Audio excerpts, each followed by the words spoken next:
اقبال کا ایک بڑا مشہور شعر ہے، نگاہ بلند سخن دل نواز جاں پرسوز، یہی ہے رخت سفر میر کارواں کے لیے۔ تو اب کیا اس میں 3 خوبیاں بیان کی ہیں، نگاہ بلند، سخن دل نواز اور جاں پرسوز۔ تو نگاہ بلند کے اندر کیا آ جاتا ہے؟ اس کے اندر ویژن آتا ہے جی، کسی آدمی کی سوچ کتنی بلند ہے، وہ کتنا دور اندیش ہے، وہ مستقبل میں کتنی دور تک جھانک سکتا ہے، وہ اس کو سامنے رکھ کے کتنے اچھے فیصلے لے سکتا ہے۔ یہ سب چیزیں جو ہے یہ نگاہ بلند۔ اچھا، اسی نگاہ بلند کے اندر یہ بھی آ جاتا ہے کہ اس کا بلندی کی سوچ ہو، بلندی کا ذہن ہو، اور اس کے لیے حوصلہ چاہیے، اس کے لیے ہمت چاہیے، اس کے لیے شجاعت چاہیے، اس کے لیے قلبی قوت چاہیے، اس کے لیے مشکلات سے نمٹنے کا حوصلہ چاہیے۔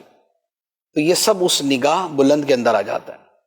دوسری بات ہے سخن دل نواز، کہ اس کی گفتگو جو ہے وہ دوسروں کے دلوں کو موہ لینے والی اور دوسروں کے دلوں کو خوش کرنے والی ہو۔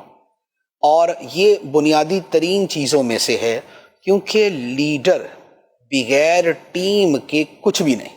ایسا ہی، ٹھیک ہے، لیڈر کا کام ہے بہترین ٹیم کو ترتیب دینا اور ان سے کام لینا۔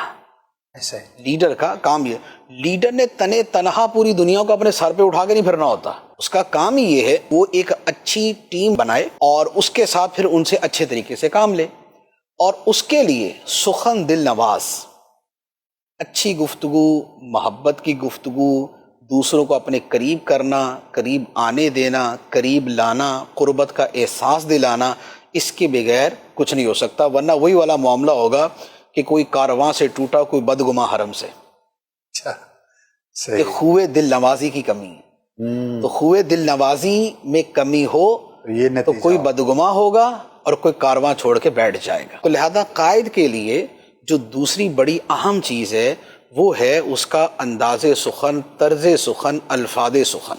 سبحان، یہ ہے نگاہ بلند سخن دل نواز۔ اور تیسری بات ہے جاں پرسوز، کہ وہ اپنی، اس کی جان جو ہے وہ ایک جذبے سے اور ایک تڑپ سے اور ایک امنگ سے بھری ہوئی ہو، اور اس کے اندر ایک دل سوزی ہو۔ اب اس دل سوزی وغیرہ کے اندر کیا آ جاتا ہے؟ قوم کی خیر خواہی۔ اس کے دل میں اپنی قوم یا جن کی وہ قیادت کر رہا ہے، اگر اس کے ساتھ خیر خواہی نہیں ہوگی، وہ کبھی بھی لیڈر نہیں بن سکتا۔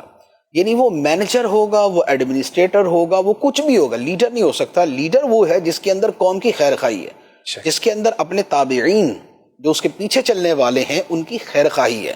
پھر خیر خواہی جو ہے وہ ایک قلبی ہوتی ہے، ایک قولی ہوتی ہے، ایک عملی ہوتی ہے، تینوں طرح کی ہو۔ قلبی خیر خواہی کہ اس کے دل کے جو جذبات ہیں واقعی اپنی قوم کے ساتھ، صحیح، ٹھیک ہے۔ نمبر 2، اس کی زبان جو ہے وہ اس خیر خواہی کا اظہار کرے اور اس کی زبان سے پتہ چلے کہ اس کے دل کی کیفیت کیا ہے۔ صحیح، اور نمبر 3، جو اس کا عمل ہے وہ یہ بتائے کہ یہ اپنے مفاد پر اپنی قوم کے مفاد کو ترجیح دیتا ہے۔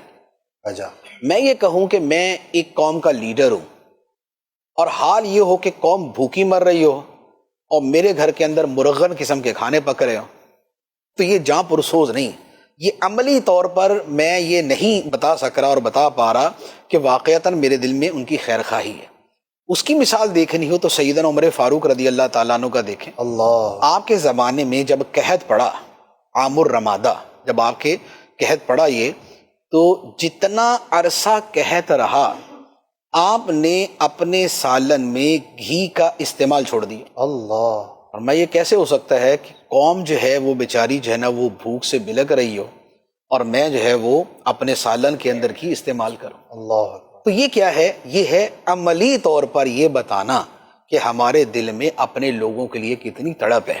آج کے زمانے میں جو لوگ لیڈروں سے متنفر ہوتے ہیں نا، جی، اس کی وجہ یہی ہوتی ہے، وہ یہ کہتے ہیں کہ یار یہ بہترین قسم کے اے سی میں بیٹھ کے ہم دھوپ میں جلنے والوں کے لیے کڑتے ہیں، یہ بہترین قسم کے کھانے اور وہ بھی ضرورت سے زیادہ انتہائی مہنگے کھانے کھاتے ہوئے ہماری بھوک کو یاد کرتے ہیں، لیکن ہماری بھوک کے لیے یہ اپنا کھانا قربان کرنے کو تیار نہیں۔ تو لہذا لیڈر کی جو چند ایک بنیادی خصوصیات ہیں وہ میں نے عرض کی ہیں، تو کہ اس کا ویژن ہو، سوچ ہو، تجربہ ہو، خیر خواہی ہو، لوگوں کو ساتھ لے کے چلنے کا ذہن ہو، لوگوں کو اپنے قریب کر سکتا ہو، پھر مستقبل کے بارے میں سوچ سکتا ہو، محنت کرتا ہو، دل کے اندر اس کے ہمدردی ہو، اس ہمدردی کا زبانی طور پہ اس کے کلام سے اظہار بھی ہو، پھر اس کے ساتھ وہ عملی طور پر اس کے لیے کچھ کرے بھی، تو یہ وہ چیزیں ہیں کہ جو ایک لیڈر کی خصوصیات میں